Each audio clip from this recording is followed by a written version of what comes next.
Economics प्रश्न PYQ प्रश्न पहिला. भारत जागतिक व्यापार संघटनेचा सभासद कोणत्या वर्षी झाला? तर 1995 ला.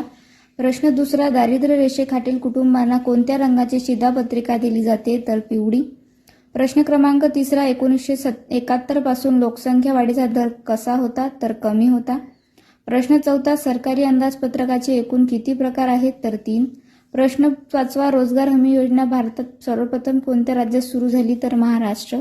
प्रश्न सहावा. मानवी दारिद्र्य निर्देशांक ही संकल्पना सर्वप्रथम कोणत्या अहवालात मांडली आहे? तर मानवी विकास अहवाल 1997चा जो अहवाल आहे यामध्ये मांडली होती मानवी दारिद्र्य निर्देशांक ही संकल्पना सर्वप्रथम. प्रश्न सातवा.